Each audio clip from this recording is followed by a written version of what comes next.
محمد مصطفیٰ آئے بہار اندر بہار آئی زمین کو چومنے جنت سے خوشبو بہار بہار آئی زمین کو چومنے جنت سے خوشبو بہار بہار آئی محمد مصطفیٰ آئے بہار اندر بہار آئی زمین کو چومنے جنت سے خوشبو بہار بہار آئی جناب آمنہ کا چاند جب چمکا زمانے میں جناب آمنہ کا چاند جب چمکا زمانے میں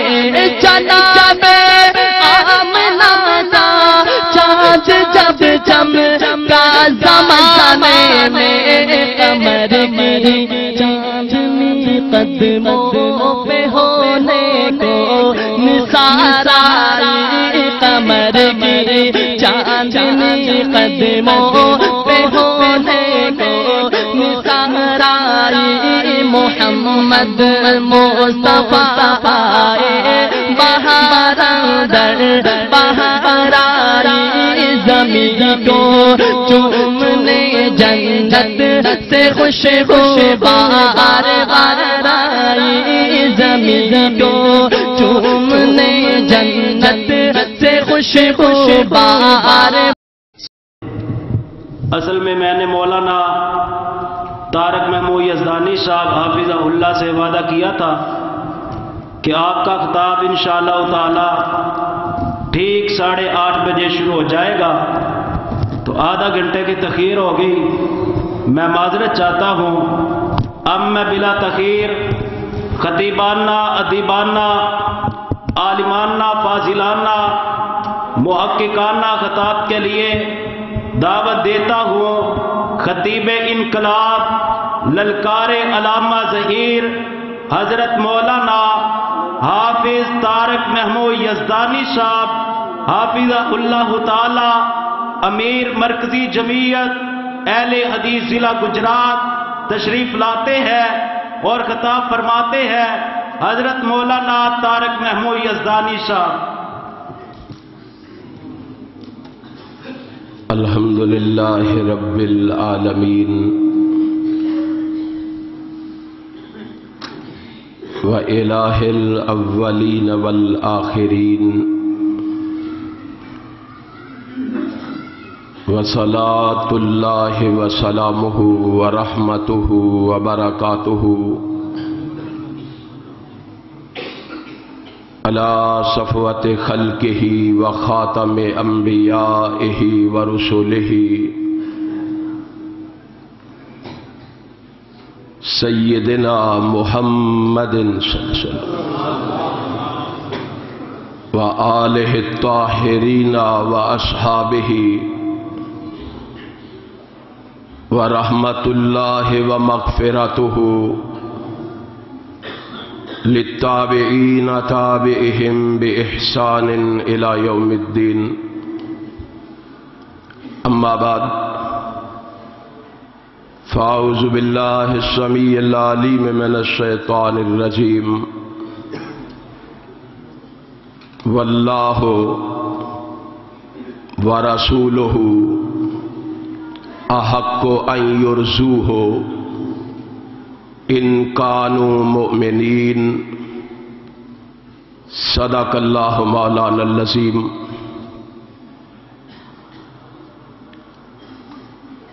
تمام حمد و ثنا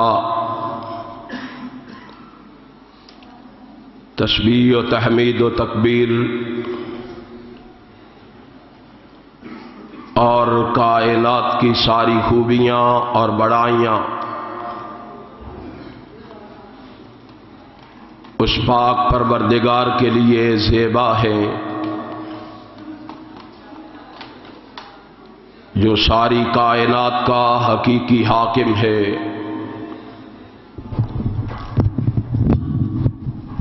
جس کے حکم کن سے حیرت انگیز چیزیں معرض وجود میں آ جاتی ہیں،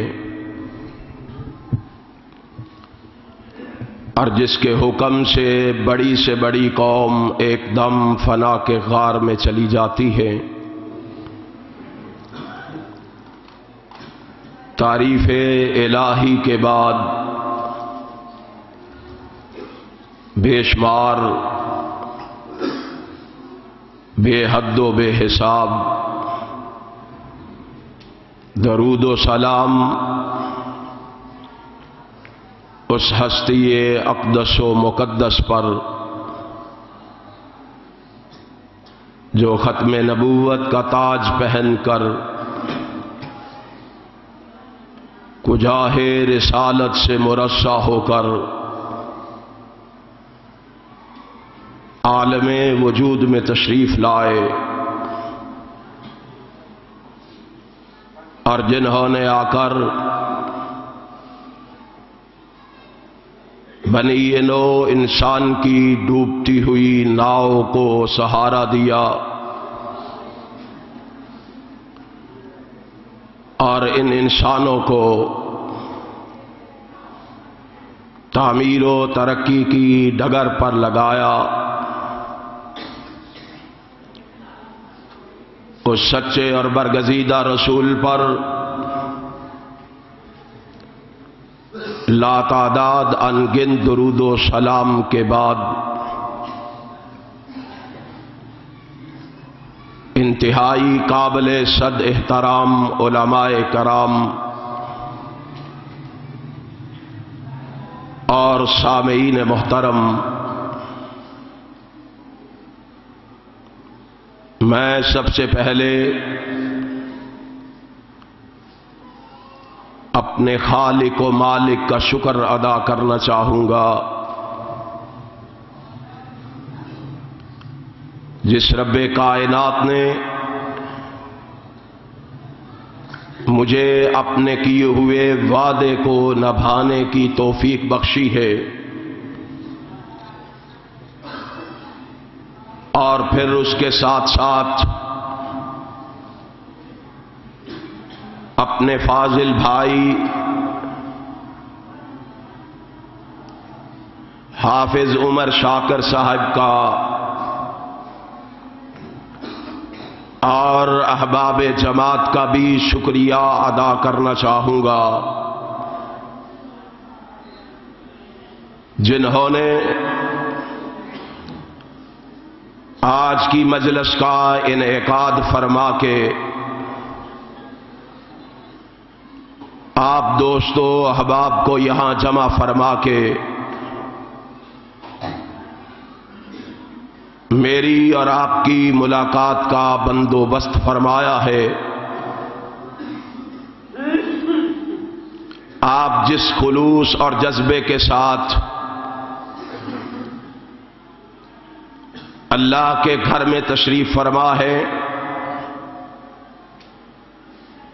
میں بڑے ادب و احترام سے گزارش کروں گا آپ خلوص دل کے ساتھ اللہ سے میرے لیے یہ دعا فرما دیں کہ رب کائنات مجھے حق اور سچ کہنے کی توفیق عطا فرما دے، اور پھر میرے سمیت اپنے لیے بھی یہ دعا فرما لیں، رب کائنات ہمیں سن سنا کے اس پہ عمل کی بھی توفیق عطا فرما دے۔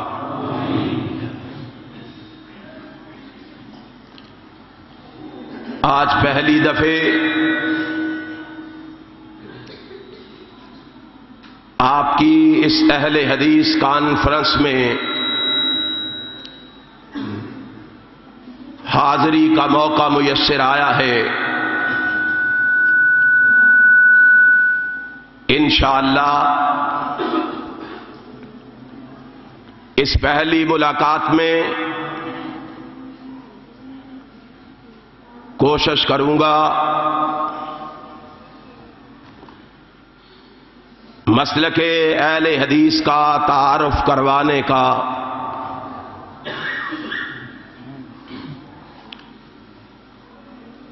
کیونکہ اس وقت کتنے ہی مذاہب اسلام کے نام پر روح عالم پر نظر آ رہے ہیں. ہر ایک کا زوم و دعویٰ یہی ہے کہ وہی صحیح اور برحق ہے.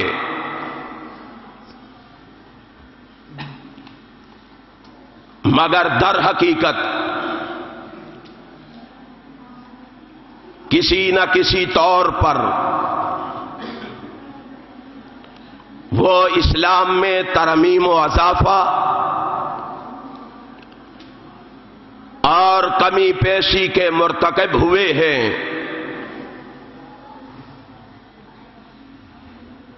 تقریباً ہر مذہب میں شخصیت پرستی ہے یا خاص افراد کی تعلیمات و افکار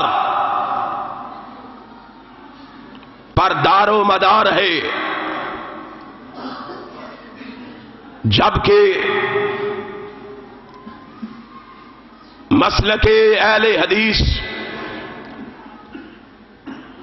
اشخاص و افراد کی عزت اور توقیر تو سکھاتا ہے، مگر انہیں دین میں حجت نہیں سمجھتا، بلکہ اپنا ہر معاملہ، ہر مسئلہ صرف اور صرف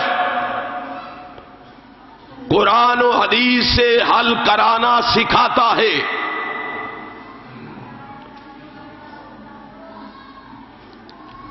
امرین اور صحیحین کے علاوہ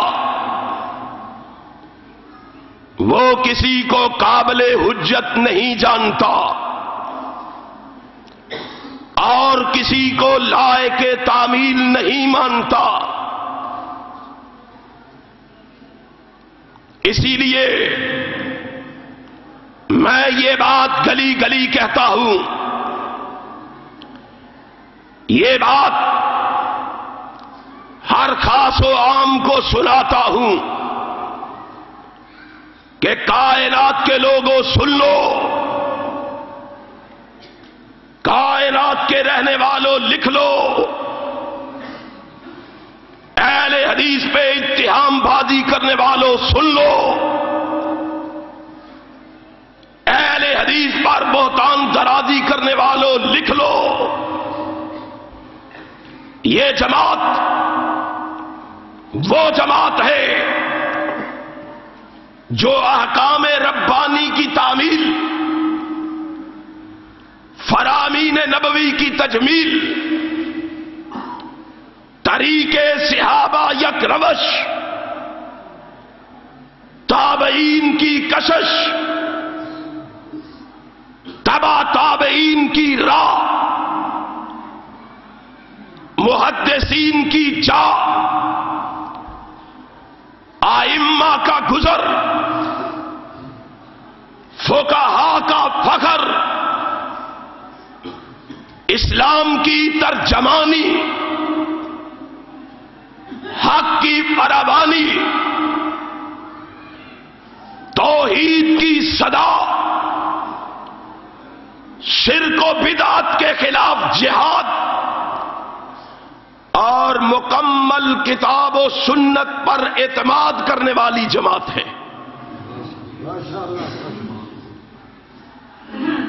اسی کے سینے پر لکھ لو، دوسوہے کے بسنے والوں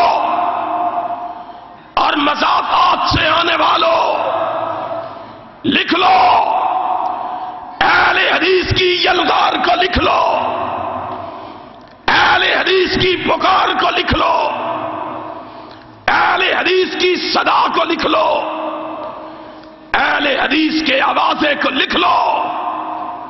اسی کے سینے پر لا تزالو طائفۃ منصورین علی الحق کا تمغہ ہے، اسی کے نصیب میں ما انا علیہ و اصحابی کا ثمرہ ہے،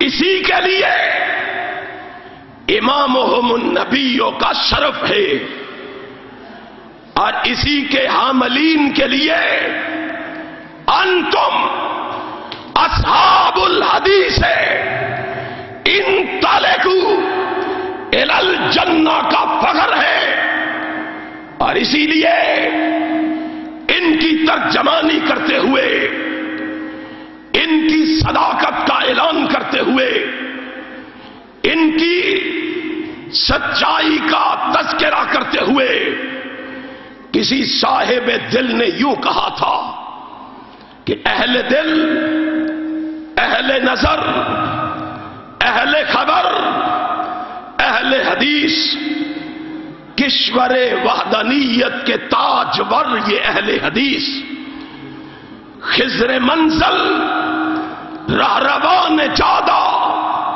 صدق و صفا، حاملین سنت خیر البشر یہ اہل حدیث،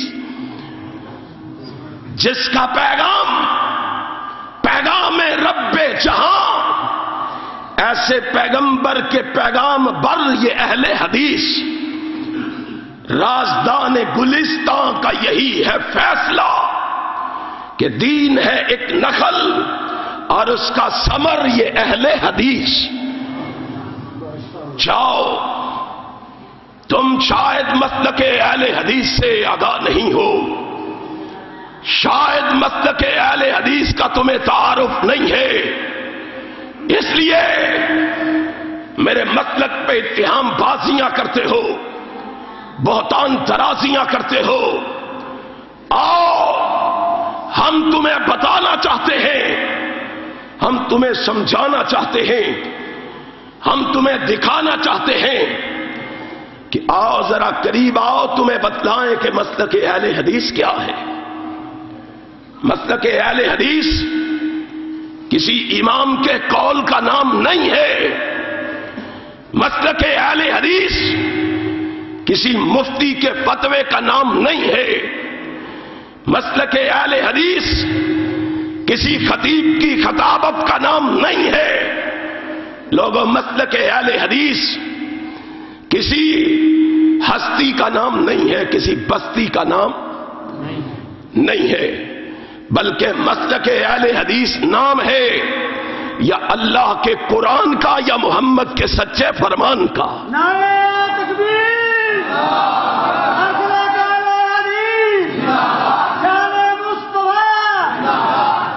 پھر میں کہہ دینا چاہتا ہوں، دسوئے کے بسنے والوں، میرے مسلک کے بارے میں لکھ لو، میرے مسلک کی صداقت کے بارے میں لکھ لو۔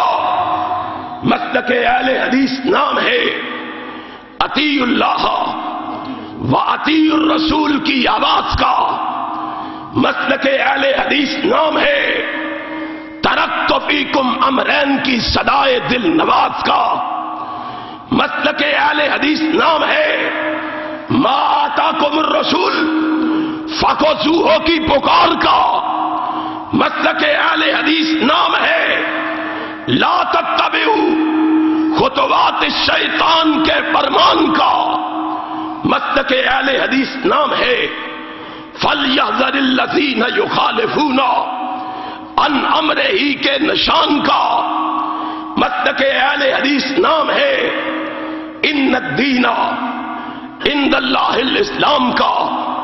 لوگوں، مسلک اہل حدیث نام ہے توحید کی ترویج کا، عبادت الہی کی تاریخ کا، سنت کے عروج کا، حدیث کے تموج کا۔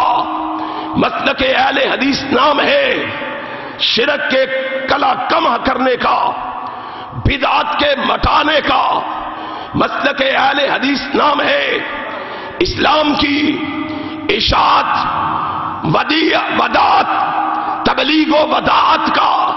مسلک اہل حدیث نام ہے بطلیت سے عداوت کا، لادینیت کے اختتام کا، اسلام کے التزام کا مسلک اہل حدیث نام ہے، اعتصام کتاب و سنت کے ارتقاء کا مسلک اہل حدیث نام ہے، جہاد کی انتہا کا، محض طلب رضا کا مسلک اہل حدیث نام ہے، روایت کا، درایت کا، ثقافت کا، فقاہت کا، ودیت کا، بداعت کا، ذہانت کا، فطانت کا، امانت کا، دیانت کا، جد کا، شجاعت کا، محبت کا، الفت کا، شہادت کا، اور لوگوں مسلک اہل حدیث نام ہے کامل قرآن کا، فرمان آقا ایسی شان کا۔ تمہیں معلوم نہیں ہے، تمہیں علم نہیں ہے، تمہیں خبر نہیں ہے کہ مسلک اہل حدیث کس چیز کا نام ہے۔ لوگ ہم سے سوال کرتے ہیں، لوگ ہم سے پوچھتے ہیں، جناب بتاؤ تم کس کے طریقے پر ہو؟ ہم کہتے ہیں کیا مطلب؟ کہتے ہیں ابو حنیفہ کے طریقے پر ہو، مالک کے طریقے پر ہو، شافعی کے طریقے پر ہو، احمد ابن حنبل کے طریقے پر ہو۔ وہ ہمارا جواب کیا ہوتا ہے؟ یارو دوسروں کے جواب کو بھی سامنے رکھو، ہمارے جواب کو بھی سامنے رکھو، پھر فیصلہ کرنے میں آسانی ہوگی، منزل تک پہنچنے میں آسانی ہوگی۔ ہمارا جواب کیا ہے؟ ہم لوگوں کو کیا جواب دیتے ہیں؟ ہم اپنے مولوی صاحب کا جواب نہیں دیتے، مفتی صاحب کا بتایا ہوا جواب نہیں دیتے، بلکہ ہم لوگوں سے کہتے ہیں اس بات کا جواب ہم بھی وہی دیتے ہیں، ہمارا بھی جواب وہی ہے جو محمد کے صحابہ کا جواب تھا، نبی کے صحابہ کا جواب۔ نبی کے صحابہ کا کیا جواب تھا؟ آپ کہیں گے کیا ایسا سوال محمد الرسول اللہ کے صحابیوں سے بھی ہوا ہے؟ آج یہ وہابیوں سے ہوا ہے تو سمجھ لو یہ صحابیوں سے بھی ہوا ہے۔ جاؤ، دلائل کی دنیا میں بات کہنے کا عادی ہوں، براہین کی دنیا میں صبر کرنے کا عادی ہوں۔ ہاں، جرأت سے کہتا ہوں، ہمت سے کہتا ہوں، اہل حدیث کے ایک ذمہ دار اسٹیج سے کہتا ہوں، لکھو میری بات کو۔ یہ سوال جو آج اہل حدیث سے ہوتا ہے، جو آج اہل حدیث سے کیا جاتا ہے، جو آج ان وہابیوں سے کیا جاتا ہے، یہی سوال محمد کے صحابیوں سے بھی کیا جاتا تھا، اور اہل حدیث کا جواب بھی وہی ہے جو محمد کے صحابہ کا جواب تھا۔ جاؤ، ابن حجر اسقلانی نے لکھا ہے المطالب العالیہ میں، ابن حجر اسقلانی نے لکھا، امیر معاویہ کہو رضی اللہ تعالی۔ بھول جاتے ہو وہابیو، مجھے یوں لگ رہا ہے کہ جیسے آپ سب پر زرداری نے بولنے پر پابندی لگائی ہوئی ہے۔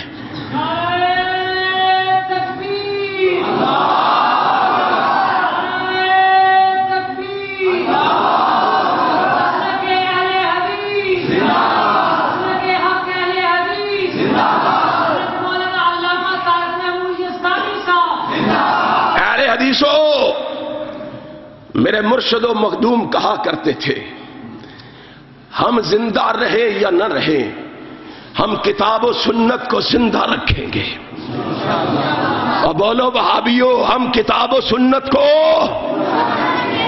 زندہ رکھیں گے، اور اعلان کر کے کہتے ہیں ایک عیسان الہی ظہیر نہیں، عیسان الہی ظہیر کا ایک ایک بچہ مار دو، ہم مر جائیں گے، کٹ جائیں گے، مٹ جائیں گے، لیکن نہ قرآن پہ آ جانے دیں گے، نہ محمد سنت کی حدیث پہ یہاں جانے دیں گے.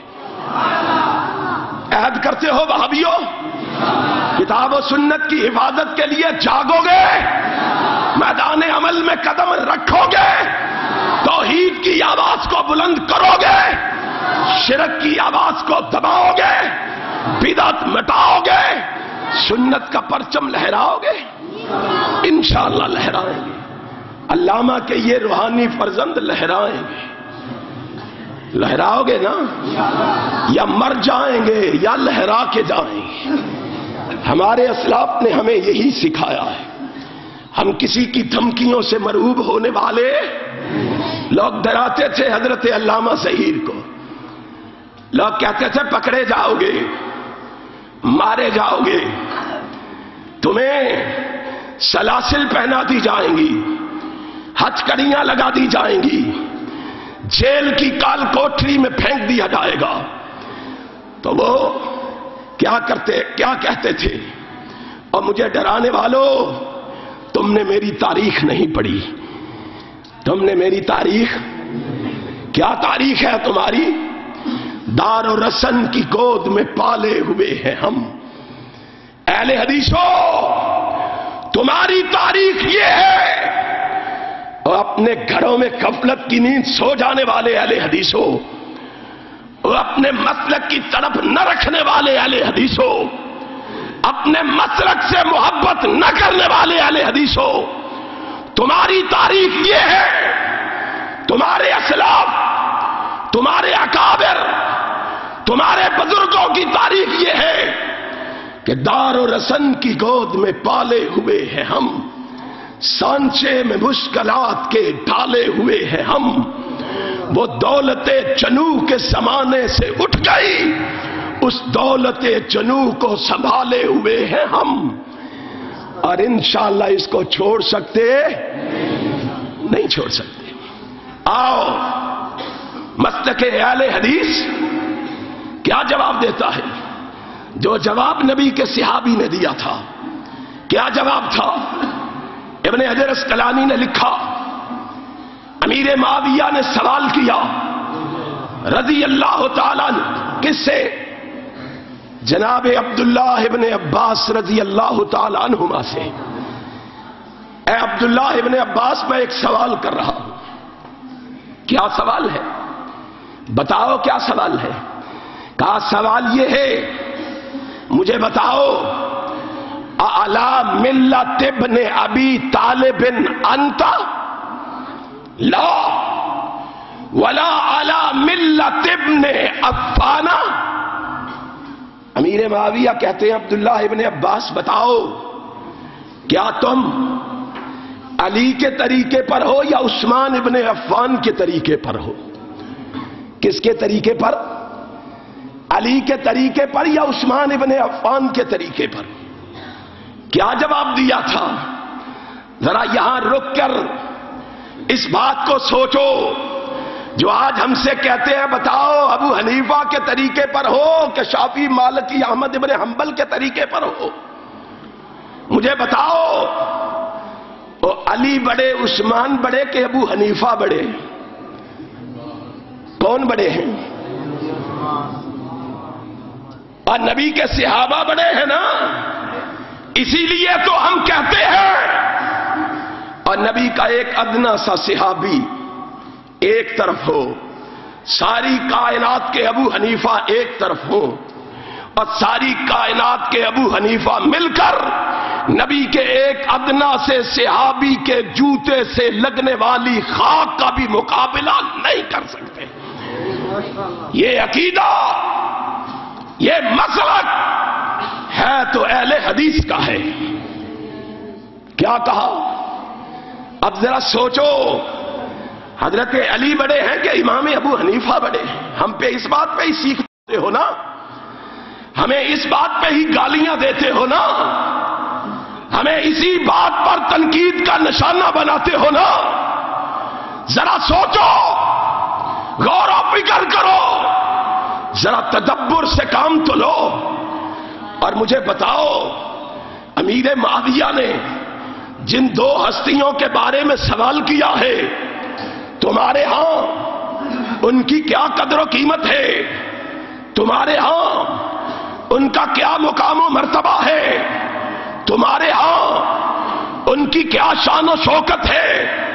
مسلک اہل حدیث یہ ہے، پیغام اہل حدیث یہ ہے، دعوت اہل حدیث یہ ہے کہ یہ وہ ہستیاں ہیں جن کے ایمان کی گواہی دی ہے تو یا عرش والے خدا نے دی ہے یا مدینے والے مصطفیٰ نے دی ہے، اور جن کی عظمت کا یہ عالم ہے، جن کی رفعت کا یہ عالم ہے کہ جب یہ نبی کے قریب بیٹھ کر، نبی کے سامنے بیٹھ کر، نبی کے سامنے سامنے تلمس دے کر کے نبی سے تعلیم حاصل کرتے ہیں، نبی کی بات سن کر اس پر عمل کرتے ہیں، نبی خوش ہوتا ہے۔ رب کہتا ہے میرے محبوب اور تو اپنے صحابہ سے اتنا راضی ہے، اپنے یاروں سے اتنا راضی ہے؟ جی اللہ میں اتنا راضی ہوں۔ کہا جا، اگر تو اپنے شاگردوں سے راضی ہے تو میں بھی آسمان سے اعلان کر کے کہتا ہوں میں تیرے سارے شاگردوں سے میں بھی راضی ہوں۔ ان کی بات ہو رہی ہے، ان کی بات۔ بتاؤ علی کے طریقے پر ہو یا عثمان ابن عفان کے طریقے پر ہو؟ کیا جواب دیا عبداللہ ابن عباس نے؟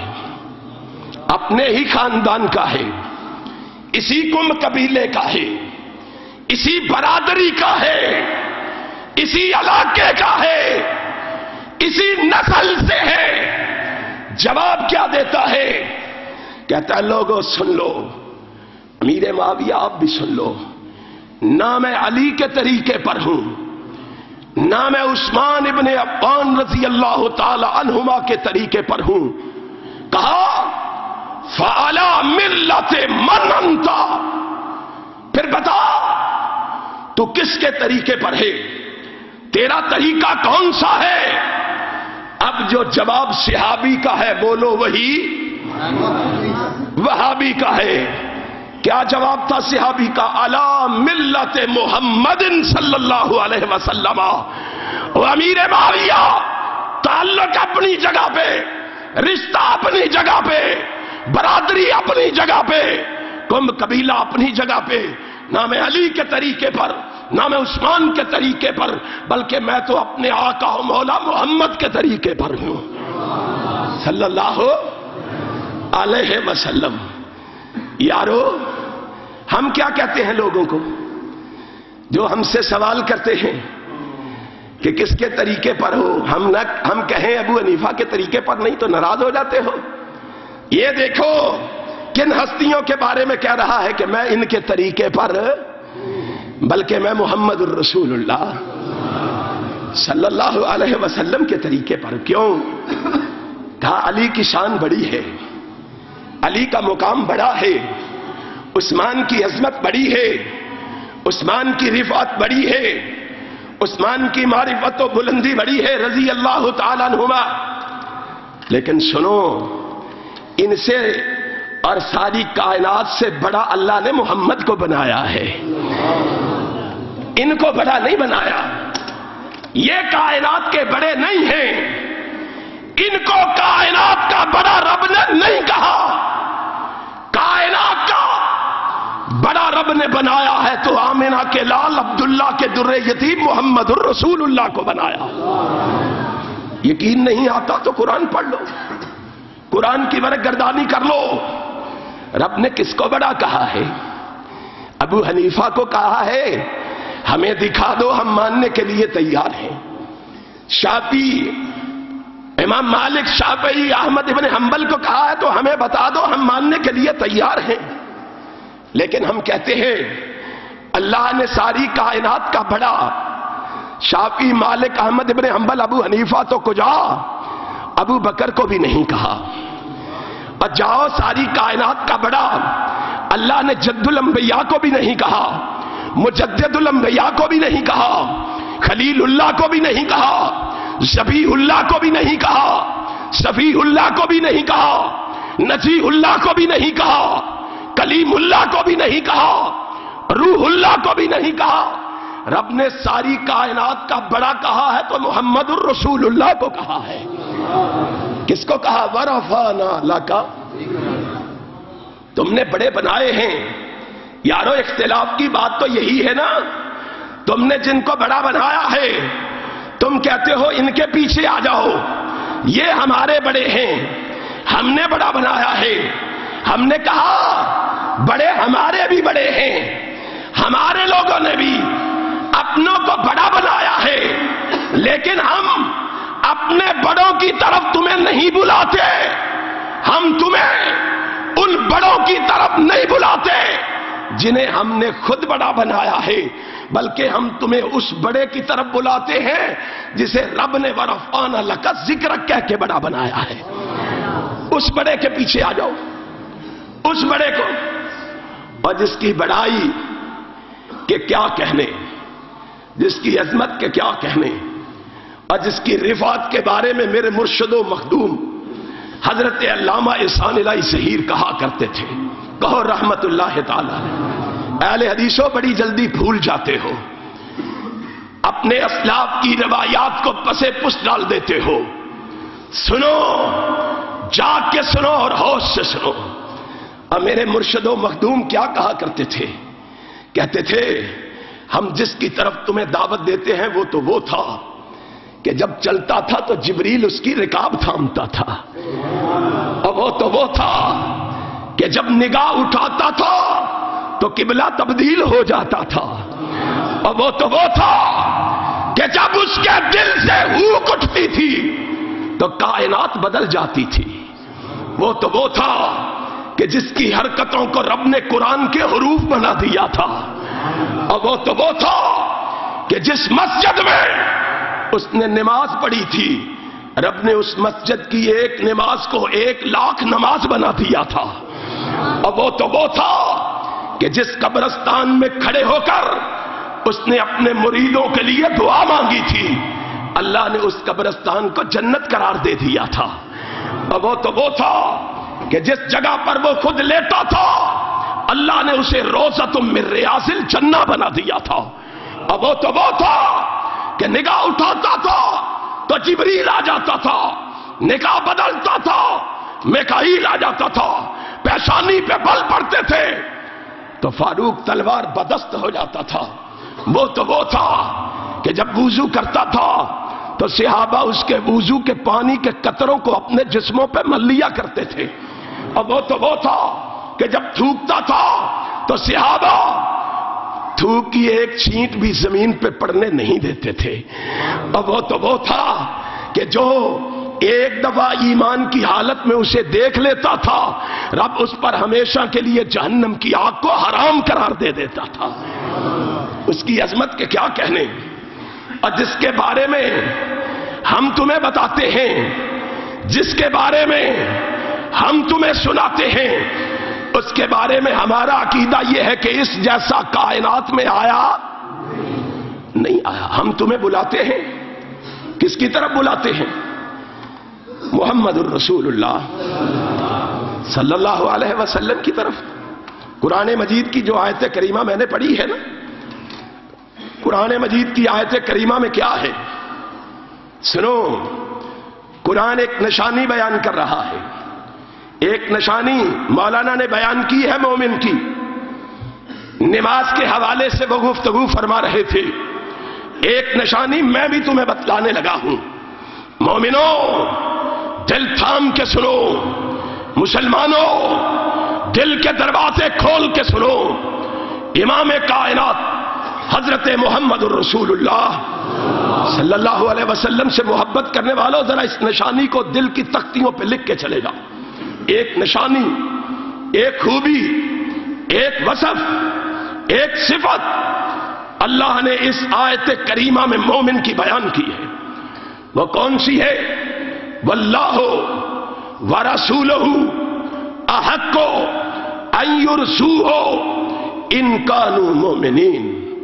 لوگوں سن لو، عرش والا کہتا ہے مومن وہ ہے، مومن اسے کہتے ہیں، مومن وہ ہوتا ہے جو ہر معاملے میں، جو ہر بات میں اللہ اور رسول کی رضا کو مقدم رکھتا ہے، اللہ اور رسول کے فیصلے کو مقدم رکھتا ہے۔ کھانے کا مسئلہ ہو، پینے کا مسئلہ ہو، سونے کا مسئلہ ہو، جاگنے کا مسئلہ ہو، چلنے کا مسئلہ ہو، رکنے کا مسئلہ ہو، نماز کا مسئلہ ہو، روزے کا مسئلہ ہو، صدقات و خیرات کا مسئلہ ہو، جاؤ چھوٹا مسئلہ ہو یا بڑا مسئلہ ہو، چاہو خوشی کا مسئلہ ہو یا غمی کا مسئلہ ہو، جو بھی مسئلہ ہو، مومن ہر مسئلے میں برادری نہیں دیکھتا، عزیز و اقارب نہیں دیکھتا، مولوی نہیں دیکھتا، مفتی نہیں دیکھتا، پیر نہیں دیکھتا، گدی نشین نہیں دیکھتا، بیگانوں کو اپنوں کو نہیں دیکھتا، بلکہ ہر معاملے میں دیکھتا ہے یا رب کے قرآن کو دیکھتا ہے یا محمد کی حدیث کو دیکھتا ہے۔ جاؤ، آج مومن کو پہچاننا ہے تو بڑی آسان سی نشانی اللہ نے بیان کر دی۔ مومن کو پہچاننا، حق والے کو پہچاننا اب کوئی مشکل نہیں رہ گیا، آسان ہو گیا ہے۔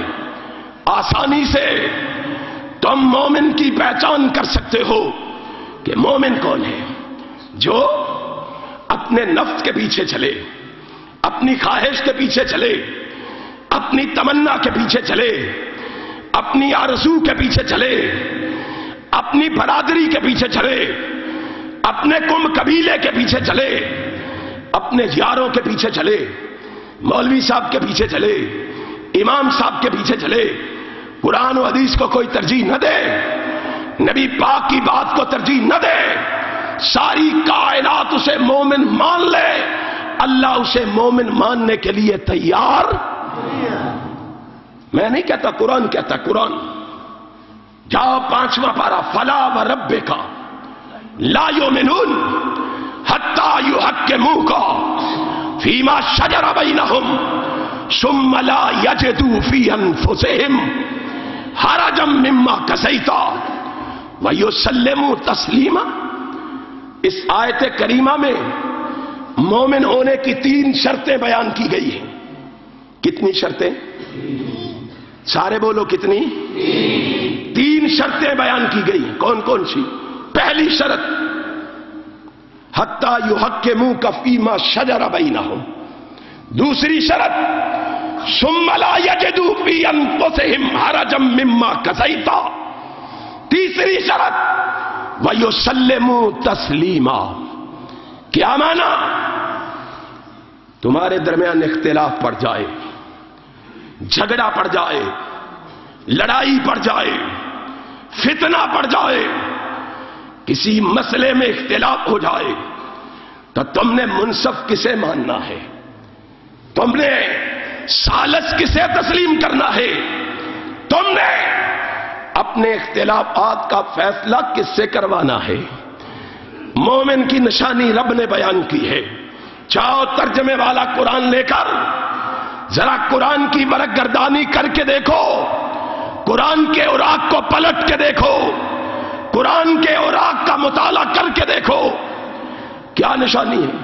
فرمایا اختلاف پڑ جائے تو کسی غیر کے دروازے پہ جا کے دستک نہیں دینی، بلکہ اپنے اختلافات کو مٹانے کے لیے محمد کے دروازے پہ آنا ہے۔ ثالث کسے ماننا ہے؟ بولو کسے؟ محمد الرسول اللہ صلی اللہ علیہ وسلم۔ اب میں قرآن نے بڑی سخت بات بیان کی ہے، میں نہیں کہتا یہاں جو نبی کو فیصل نہیں مانتا، نبی کو منصف نہیں مانتا، نبی کو ثالث نہیں مانتا، قرآن نے بڑا سخت جملہ استعمال کیا ہے، لیکن میں نہیں کہتا، میں کہتا ہوں مومن کی نشانی یہ ہے وہ رسول کا دروازہ چھوڑ کے کہیں اور جانے کی جرت۔ جاؤ فیصلہ کر لو، آج اس روئے زمین پر کون ہے جو اپنے اختلافات کا حل، اپنے اختلافات کا مسئلے کا حل محمد الرسول اللہ سے کرواتے ہیں، اور کون ہے جو محمد الرسول اللہ کا دروازہ چھوڑ کر غیروں کے دروازے پہ جاتے ہیں؟ آج فیصلہ کرنا کوئی مشکل نہیں ہے۔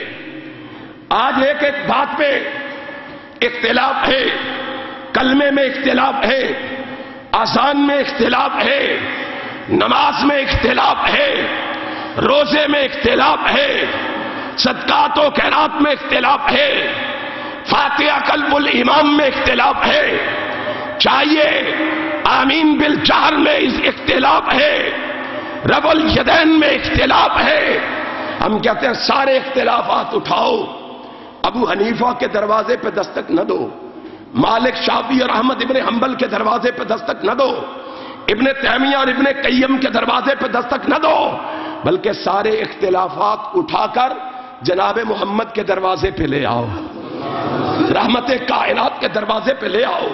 نبی پاک جو فیصلہ فرما دیں، نبی پاک جو فیصلہ کر دیں، اس فیصلے کو بغیر چونکہ، چنانچہ، اگرچہ، مگرچہ سے تسلیم کر لو۔ مومن کی دوسری نشانی، نبی پاک جو فیصلہ کر دیں، فیصلہ سن کے دل میں تنگی محسوس نہیں کرنی۔ یہ نہیں کہنا ہم آئے تھے قرآن حدیث کے سامنے، قرآن حدیث نے فیصلہ تو اہل حدیثوں کے حق میں کر دیا، ہم نہیں مانتے، ہم تو حنفی ہیں، ابو حنیفہ کے دروازے پہ جائیں۔ نہیں نہیں، نبی پاک جو فیصلہ فرما دے پھر دل میں تنگی محسوس نہیں کرنی، بلکہ کیا کرنا ہے؟ وَيُسَلِّمُ تَسْلِيمًا، خوشی خوشی سے اس پر عمل شروع کرنا ہے۔ کیا کرنا ہے؟ عمل شروع کرنا ہے۔ آؤ ذرا مومنوں کی خوشی کا بھی جائزہ لے لو۔ لے کے گئے ہم ایک اختلاف نبی کے دروازے پر، آقا اختلاف پڑ گیا ہے، کس بات پہ؟ رفع الیدین پہ۔ یہ کہتے ہیں کرو، ہم کہتے ہیں نہیں کرو، فیصلہ کر دیجئے۔ نبی پاک نے فیصلہ فرمایا کہ نہیں؟ تو انو شک کے کوئی ہے، اور نبی پاک نے فیصلہ کیا کہ نہیں؟ جاؤ، تمہارے شک کو دور کرتے ہوئے میں علی وجہ البصیرت کہتا ہوں، برسر منبر کہتا ہوں، ڈنکے کی چوٹ کہتا ہوں، نبی کا فیصلہ آج بھی حدیث کی کتابوں میں موجود ہے، حدیث کی کتابوں میں موجود ہے۔ اس پر نبی کا فیصلہ اگر دیکھنا چاہو تو صحیح البخاری کو اٹھاؤ، صحیح البخاری میں اس فیصلے پر نبی کی 5 حدیثیں موجود ہیں، نبی کی 5 حدیثیں موجود ہیں۔ اس فیصلے کو دیکھنا چاہو تو صحیح مسلم کو اٹھاؤ، صحیح مسلم میں اس فیصلے پر محمد کی 6 حدیثیں موجود ہیں۔ چاہو اس فیصلے کو دیکھنا چاہو، جامعہ ترمذی کو اٹھاؤ، جامعہ ترمذی میں نبی کا یہ فیصلہ ایک حدیث کی شکل میں موجود ہے۔ جاؤ اس فیصلے کو پڑھنا چاہو، ابو داؤد کو اٹھاؤ، ابو داؤد میں 9 حدیثوں کی شکل میں یہ فیصلہ موجود ہے۔ نسائی کو اٹھاؤ، نسائی میں 20 حدیثوں کی شکل میں یہ فیصلہ موجود ہے۔ ابن ماجہ کو اٹھاؤ، ابن ماجہ میں 7 حدیثوں کی شکل میں یہ فیصلہ موجود ہے۔ صحیح ابن حبان کو اٹھاؤ، 6 حدیثوں کی شکل میں نبی کا فیصلہ موجود ہے۔ صحیح ابن خزیمہ کو اٹھاؤ، 13 حدیثوں کی شکل میں محمد کا فیصلہ وہاں موجود ہے۔ مسند احمد کو اٹھاؤ، 33 حدیثوں کی شکل میں نبی کا فیصلہ وہاں موجود ہے۔ جاؤ مسند ابی عوانہ کو اٹھاؤ، اس میں 8 حدیثوں کی شکل میں نبی کا فیصلہ موجود ہے۔ جاؤ مسند حمیدی کو اٹھاؤ، 2 حدیثوں کی شکل میں نبی کا فیصلہ موجود ہے۔ جاؤ محمد الرسول اللہ سے محبت کرنے والوں، مسند شافعی کو اٹھاؤ، 1 حدیث کی شکل میں نبی کا فیصلہ موجود ہے۔ سنن بہقی کو اٹھاؤ، 38 حدیثوں کی شکل میں نبی کا فیصلہ موجود ہے۔ جاؤ سنن دارمی کو اٹھاؤ، سنن دارمی میں اب 5 حدیثوں کی شکل میں نبی کا فیصلہ موجود ہے۔ جاؤ سنن دار قطنی کو اٹھاؤ، 18 حدیثوں کی شکل میں نبی کا فیصلہ موجود ہے۔ جاؤ مصنف عبد الرزاق کو اٹھاؤ، 7 حدیثوں کی شکل میں نبی کا فیصلہ موجود ہے۔ جاؤ ابن ابی شیبہ کو اٹھاؤ، ابن ابی شیبہ میں 11 حدیثوں کی شکل میں نبی کا فیصلہ موجود ہے۔ جاؤ امام بغوی کی کتاب شرح السنہ کو اٹھاؤ، 7 حدیثوں کی شکل میں نبی کا فیصلہ موجود ہے. جاؤ تم مسند ابی داؤد الطیالسی کو اٹھاؤ، 2 حدیثوں کی شکل میں نبی کا فیصلہ موجود ہے. موطا امام محمد کو اٹھاؤ، 1 حدیث کی شکل میں نبی کا فیصلہ موجود ہے. امام بخاری کی کتاب جزرب الشدین کو اٹھاؤ، 43 حدیثوں کی شکل میں نبی کا فیصلہ موجود ہے. اور 250 حدیث دیکھ کر بھی نبی کے فیصلے کو نہ مانو، نبی کی بات کو نہ مانو. عرش والا کہتا ہے فلا وربک لا یؤمنون، جو نبی کے فیصلے کو نہیں مانتا میں رب سے مومن نہیں مانتا.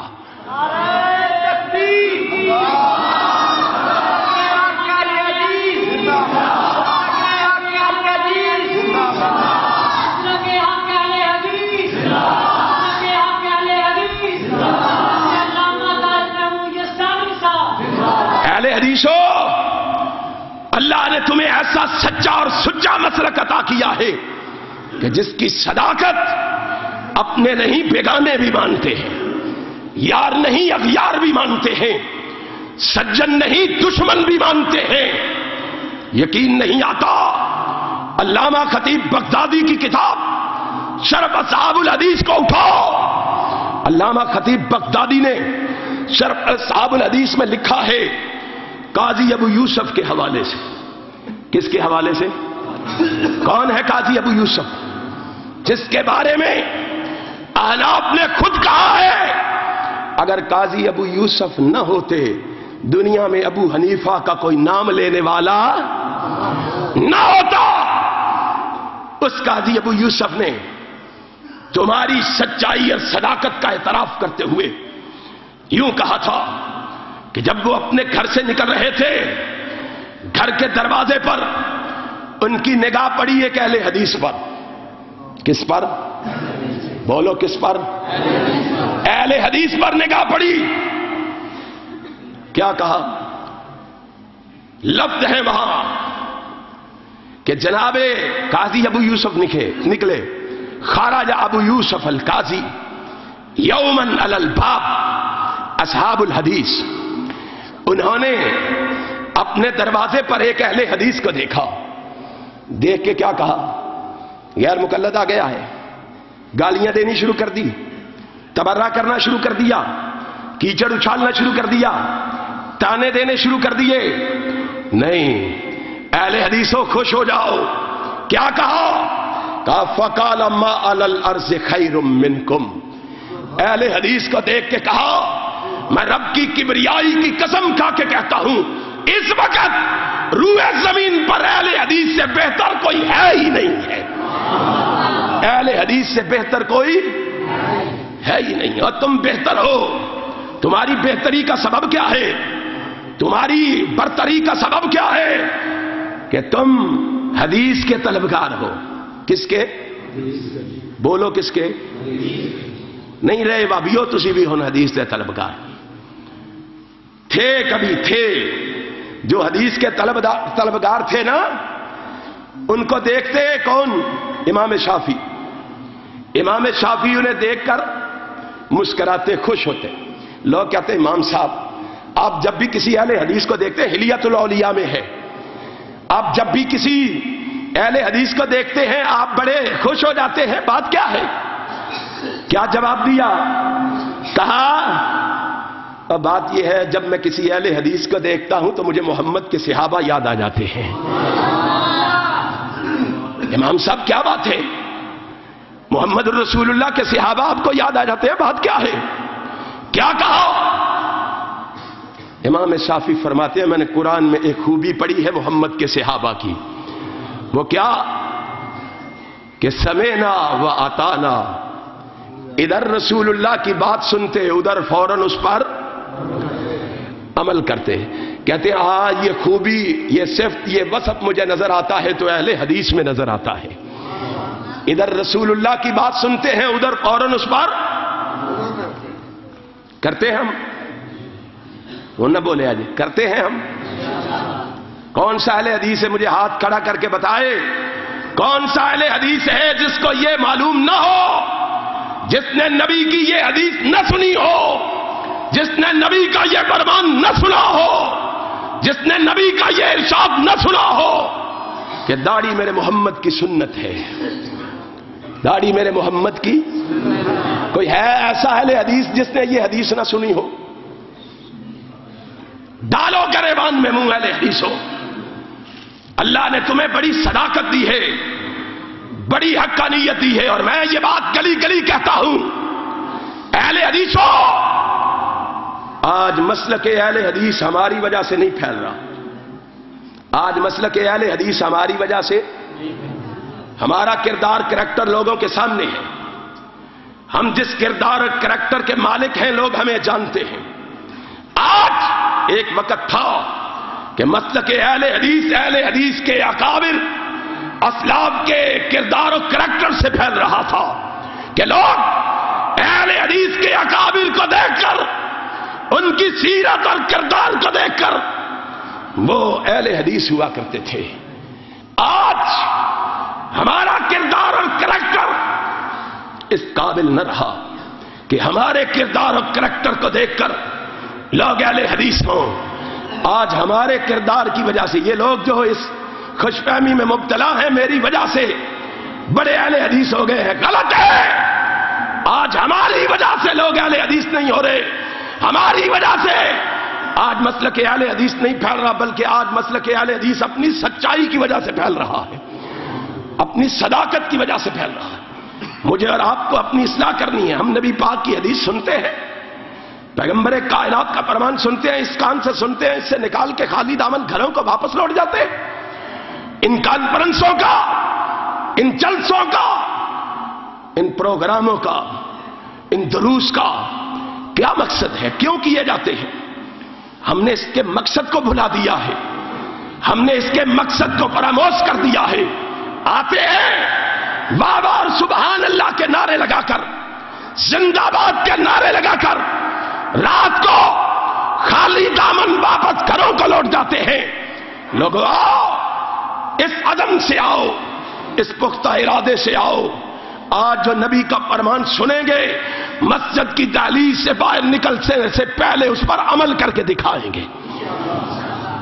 اور اسی لیے عاصم النبیل کہا کرتے تھے اپنے شاگردوں کو، جاؤ، امام ذہبی نے اعلام النبلاء میں لکھا ہے کہ وہ اپنے شاگردوں کو، اپنے چاہنے والوں کو جب حدیث پڑھاتے اور سناتے، امام بخاری کے استاد ہیں، وہ پڑھاتے اور سناتے تو کہتے تم بڑے خوش قسمت ہو، بڑی دور دور سے آئے ہو، حدیث پڑھنے اور سننے کے لیے بڑی دور سے آئے ہو، بڑے خوش قسمت ہو، لیکن سنو، میں تمہیں حدیث تب پڑھاؤں گا، میں تمہیں حدیث تب سناؤں گا، من طلب هذا الحدیث فقد طلب اعلی الامور فعلیہ ان یکون خیر الناس۔ میں تمہیں حدیث تب پڑھاؤں گا، تب سناؤں گا، مجھ سے وعدہ کرو، حدیث پڑھنے اور سننے کے بعد اس حدیث کا اثر تمہارے وجود پر نظر آئے گا، اس حدیث کا اثر تمہارے وجود پر نظر آئے گا۔ میں اور آپ ذرا اپنے گریبان میں جھانک کر دیکھیں، میں اور آپ ذرا اپنے گریبان میں نگاہ مار کے دیکھیں، کتنی حدیثیں ہم سنتے ہیں، کتنی حدیثیں اپنی آنکھوں سے پڑھتے ہیں، اپنی آنکھوں سے دیکھتے ہیں، زبان سے پڑھتے ہیں، کانوں سے سنتے ہیں، لیکن ٹس سے مس نہیں ہوتے۔ میرے بھائیوں، آؤ، آج ہم نے یہ عزم کرنا ہے، اس اہل حدیث کانفرنس سے یہ پیغام لے کے جانا ہے کہ اہل حدیث کاروبار کرتے ہوئے بھی لوگوں سے منفرد نظر آئے گا، اہل حدیث نماز پڑھتے ہوئے، روزہ رکھتے ہوئے، صدقات و خیرات کرتے ہوئے، خوشی اور غمی مناتے ہوئے، سوتے ہوئے، جاگتے ہوئے، اٹھتے ہوئے، بیٹھتے ہوئے، کھاتے ہوئے، پیتے ہوئے لوگوں سے منفرد نظر آئے گا۔ لوگ اگر معاملات میں، عبادات میں اپنے امام کی بات کریں گے، اپنے مفتی کی بات کریں گے، اہل حدیث یا رب کے قرآن کی بات کریں گے یا محمد کی حدیث کی بات کریں گے۔ آج ہم نے یہ سبق لے کے جانا ہے، آج ہم نے یہ پیغام لے کے جانا ہے، آج ہم نے یہ دعوت لے کے جانی ہے۔ مومن کی نشانی کیا ہے؟ مومن ہر معاملے میں اللہ اور رسول کی رضا کو مقدم رکھتا ہے،